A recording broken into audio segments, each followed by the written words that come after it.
Bonjour, je vous propose de travailler sur un exercice assez classique qui s'inscrit dans un chapitre de seconde qui s'appelle le repérage dans le plan et qui consiste ici à trouver les coordonnées du quatrième sommet d'un parallélogramme. Donc je vais ici traiter cet exercice en passant par le travail sur les milieux. Si vous avez fait un chapitre qui concerne les vecteurs, on peut aller plus vite que la méthode que je vais présenter ici, où je considère que les vecteurs n'ont pas encore été faits dans le programme. Alors, cet exercice va reposer sur une des conditions suffisantes et nécessaires pour qu'un quadrilatère soit un parallélogramme, et qui est la suivante. Un quadrilatère est un parallélogramme si et seulement si ses diagonales sont de même milieu, se coupent dans leur milieu. Alors, ce qui est important, c'est de toujours dessiner à main levée le parallélogramme, enfin le quadrilatère dont on vous parle, pour bien identifier qui sont ces diagonales. Donc attention quand on dispose les points. Donc là, j'ai disposé L et E, et je dois continuer de manière circulaire, tel que le nom est écrit ici. Donc L, E, K, A. Donc ce dessin m'indique bien que les diagonales du parallélogramme sont les segments LK et puis AE. Ce que je vais venir faire aussi, c'est mettre un point d'interrogation sur le point qu'on me demande. Comme ça, voilà, je sais ce que je connais et ce que je dois chercher. Donc, j'ai dit il y a quelques minutes que un quadrilatère était un parallélogramme si et seulement si ses diagonales se coupaient en leur milieu. Donc là, en fait, on a deux points L et K dont on connaît les coordonnées, et on est donc en mesure de trouver les coordonnées du milieu de la diagonale LK. Et puis une fois qu'on aura ces coordonnées du milieu, il suffira de dire, par la propriété qu'on citera, que ce point est le milieu de la diagonale AE, et ça va nous permettre de trouver les coordonnées de A. Donc je mets ceci en pratique, donc je note. Donc ce qui est important, c'est de donner un nom à ce milieu. Je note, P, le milieu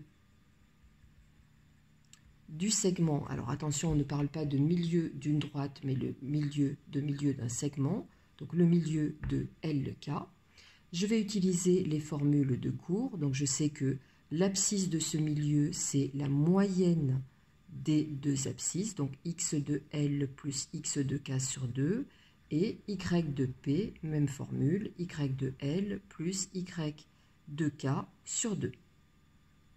Voilà, ça veut donc dire que x de P est égal, alors x de L, je rappelle que l'abscisse, c'est la première composante, donc moins 3, plus x de K, donc plus 2 sur 2, et cela me donne donc moins 1,5.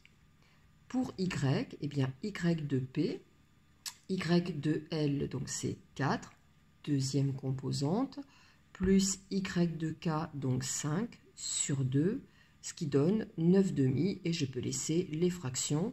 Aller écrire moins 0,5 et 4,5, c'est pas faux, mais ça n'avance pas plus. Voilà, donc là, je viens de trouver les coordonnées du centre du parallélogramme, donc de ce point P qui est le milieu de LK. Et là, je vais citer ma propriété comme L, E, K, A doit être un parallélogramme. Ce qui est important en mathématiques, c'est que vous citiez toutes les propriétés que vous devez utiliser et qu'un exercice ne soit pas juste une partie de calcul, parce que il faut structurer le raisonnement et que le raisonnement apparaisse.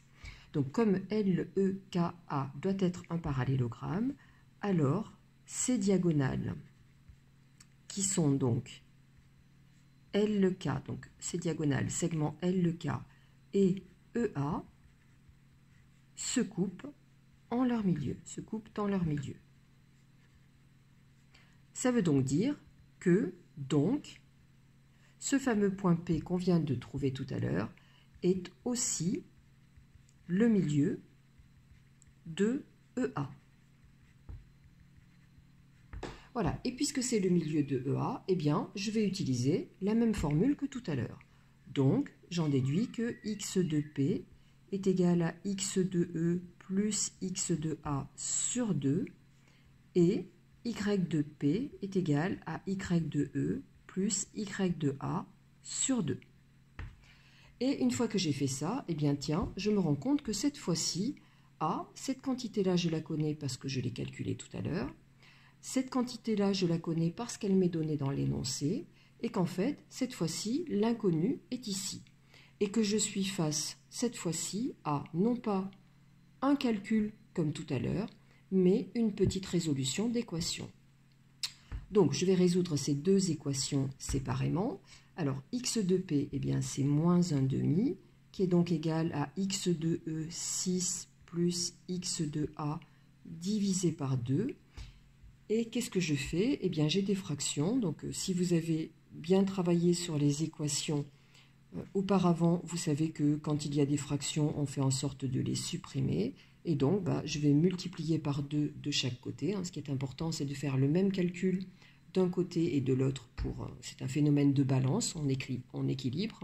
Donc 2 multiplié par moins 1 demi, le 2 fait disparaître ce 2, ça donne donc moins 1. 6 plus x de a sur 2 multiplié par 2, donc ce 2 fait disparaître celui-ci. Ça donne donc 6 plus x de a. Et ensuite, il me suffit de faire moins 6 de chaque côté. Et ce qui me donne, donc x de a égale moins 1, moins 6, ce qui fait moins 7. Et je dispose donc de l'abscisse de ce point A que je recherchais. Et je fais la même chose pour les y.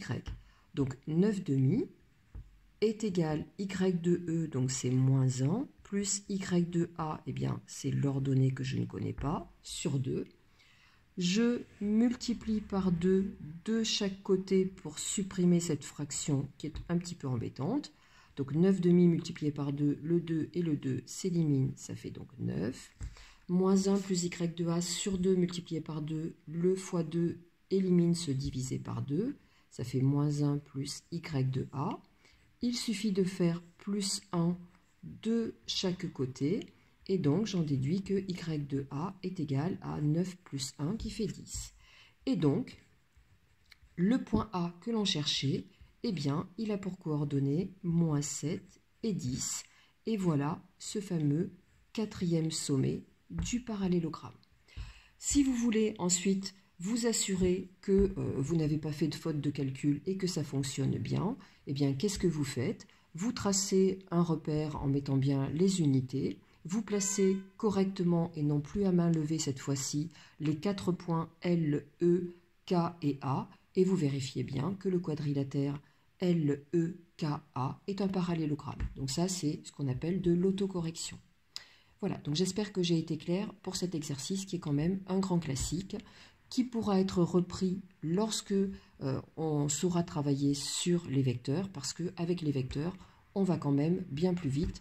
Les vecteurs, c'est un outil très performant pour travailler en géométrie. Voilà, donc je vous dis à très bientôt. Au revoir.